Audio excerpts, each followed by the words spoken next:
안녕하세요. 천안나수씨예요. 오늘은 동탄 얘기를 할 거예요. 동탄 사건 요즘 좀 시끄러웠죠. 50대 아줌마가 자기 동네에서 있는 헬스클럽을 가려고 하는 그 건실한 청년을 성범죄로 무고한 건데, 이게 그냥 욕하고 넘어갈 사건이 아니라 실제로 우리 같은 천만 애주가들은 정말로 무서운 일이에요.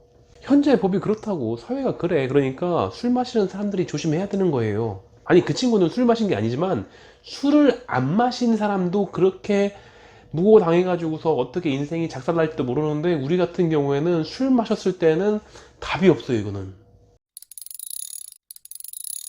뉴스에 나왔던 내용들을 나열하자면은, 아마도 정확한지는 모르겠는데, 어떤 청년이 자기 동네에 있는 뭐 아파트 헬스장이나 이런 데를 가려고 했나 본데, 그때 화장실을 갔다가 그 옆에 있는 여자 화장실에 있는 어떤 아줌마가, 그 어떤 일인지는 모르겠는데 정신적으로 문제가 있는 사람인지 아니면 억하심정이 있는지 뭐 원한 관계가 있는지 잘 모르겠지만, 어쨌건 그 청년을 아주 골로 보내기 위해서 신고를 했죠.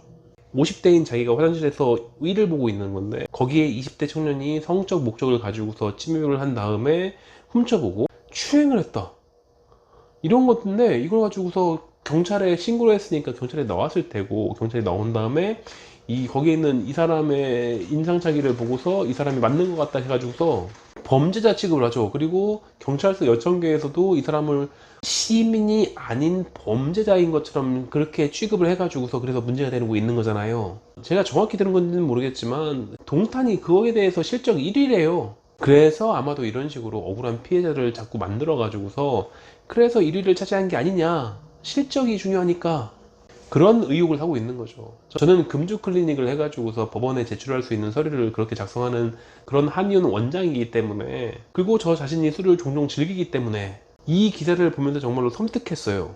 성범죄에 대해서 사법체계가 어떻게 돌아가는지를 많이 목도를 했기 때문에 그에 대해서 경각심을 가지시라는 의미로, 잘 모르시는 분들도 있을 테니까 그래가지고서 이렇게 영상을 찍는 거예요. 유죄 추정의 원칙이 있다. 우리나라는 군부정권, 저는 이때 뭐 국민학교를 다녔던 사람인데, 우리나라는 군부정권이 지난 다음부터는 무죄 추정 원칙이 있다고 믿고 있죠.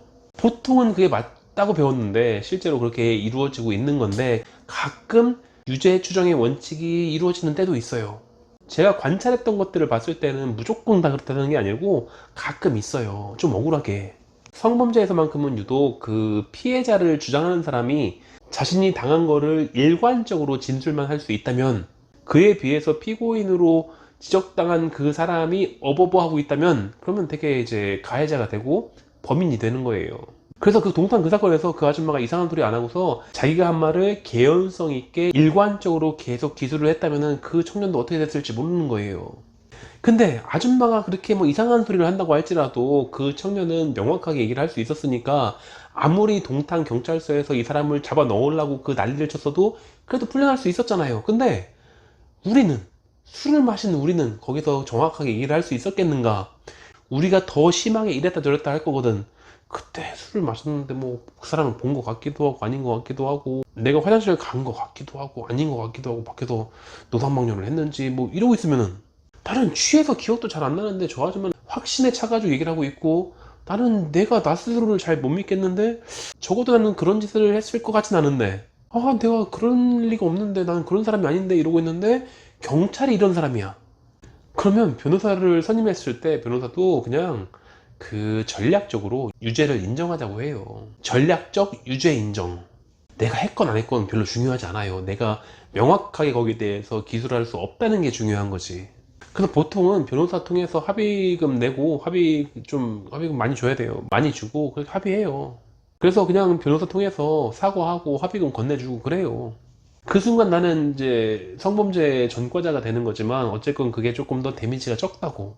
술 취해서 그랬나 보다, 죄송하다, 난 기억은 안 나지만 내가 핑계를 댈 생각은 없다, 그냥 미안하다, 내가 거기에 대해서 심심한 사과를 표하고 금주 치료도 시작했다.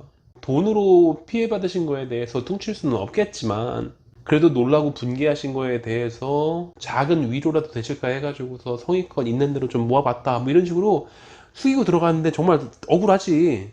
그래도 이렇게 숙이고 들어가지고서 뭐 있는 대로 돈 다 처박아가지고서 뭐 합의라도 좀 해주고 이러면은 그래도 기소유예로 끝나가지고서 전과를 안 달 수도 있고, 그리고 전과를 단다고 할지라도 좀 작은 금액의 그 벌금형으로, 벌금형은 금액이 중요한 게 아니라 얼마나 큰 액수의 그 벌금인지를 가지고 그 범죄의 그 규모를 확인할 수 있는 거니까. 벌금이 100만 원 이러면은 그렇게 큰 죄는 아닌 것 같지만, 벌금 4천을 했다, 성범죄로 벌금 4천이야 그러면 뭔가 대단히 잘못한 것 같잖아요. 아주 엄청나게 잘못한 사람인 것 같으니까. 그래서 벌금을 줄이는 것들은 그런 의미가 있는 거예요.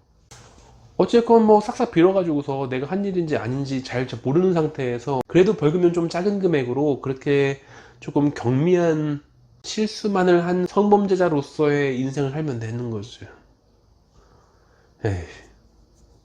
한 10년만 고생하시면 돼요. 10년 정도는 어쩔 수 없이 신상 정보 등록을 해야 될 테니까, 뭐 그래도 10년 다니면은 그 정보 등록에서 풀려나니까 그때부터는 내 맘대로 직장도 바꿀 수도 있고, 내 맘대로 뭐 차도 살 수 있고, 내 맘대로 이사도 갈 수 있고, 맘대로 해도 돼요. 물론 이제 해외 비자는 안 나올 테니까 대기업 들어가는 것도 힘들 테고, 공무원도 좀 안 될 테고, 해외 비자가 안 나온다는 얘기는 주재원 같은 것들은 꿈도 못 꾼다는 얘기고, 일부 직장에서는 성범죄 이력 조회를 해야 되니까 뭐 소규모 업체라고 할지라도 갔다가 잘릴 수도 있고, 일 잘하고 있다가 잘릴 수도 있어요. 뭐 그래도 그게 조금 최소한으로 잘 막은 거란 뜻이에요. 성범죄자가 그렇기 때문에 그 아줌마는 정말로 못된 사람인 거지. 얘 인생은 아주 작살낼 뻔한 거니까. 아니 그 비싼 변호사를 고용했는데 아마도 화성은 그 제가 알기로는 거기 법원이 없어요. 그래가지고서 화성에 있는 분들은, 동탄 거기서 걸린 사람들은 광교로 가야 돼요. 수원. 아니 인구가 100만이 되는데 어떻게 법원이 없대? 어쨌건 저한테 화성 주민을 보내시는 분들은 대개가 그 광교에 있는 법률사무소, 무슨 법무법인, 뭐 광교지점 이런 곳에서 보내시는 거 보니까 대개는 광교에서 재판을 받는 게 맞는 것 같아요. 근데 광교에 있는 변호사님들이 많이 보내기 때문에 대충 금액을 아는데, 거기 있는 분들이 되게 보통 한 1320이래요. 뭐 지방처럼 300, 400 이런 게 별로 없더라고. 1320인 경우도 있지만 뭐 500 플러스 700 해가지고서 처음에 뭐 550 VAT 포함해가지고서 그 다음에 770 합하면 뭐 1320이지 뭐. 그런 식으로 대충 그 정도가 광교 쪽은 일반적인 것 같아요. 형사 재판일 때. 민사는 좀 다를 때지. 근데 그 비싼 변호사를 선임해가지고서 나를 좀 막아달라고 했는데, 갑자기 와가지고 한다는 소리가 죄를 인정하지, 그게 최선이라고. 아니 내가 취해가지고 정확히 모든 것들을 다 표현할 수는 없지만 나는 그럴 사람이 아니야. 나는 절대로 안 그랬어. 절대로 안 그랬을걸. 아니 내가 설마 내가 50살 아줌마를 왜. 아니 그럴 리가 없어. 난 절대로 안 했어. 그래 봐야 어차피 실적 1위인 동탄경찰서에서 송치가 될 때고, 송치를 받은 검사 쪽에서는 기소를 하겠죠. 전국 실적 1위인데에서 계속 퍼다 날르고 있는데 뭐 검사가 그러다가 빠꾸 한다든지 다시 한번 그 수사를 다시 한번 하라고 빠꾸 놓고 이러진 않을 거 아니에요. 그렇기 때문에 송치하고 기소하고 그러면 또 이제 재판 가겠지. 재판 가면은 97%의 확률로 유죄가 돼요. 야, 3%의 확률로 질 땐 지더라도 한번 개겨봐야 되는 거 아니냐. 내가 너무 억울해. 근데 그 3%의 확률로 승소를 하는 게 아니라면은 판사가 선고할 때 이렇게 주문을 읽어줘요. 뭐 피고는 극악무도한 범죄를 저질렀어. 근데 뉘우치지를 않고 끝까지 아니라고 부인하고 있어.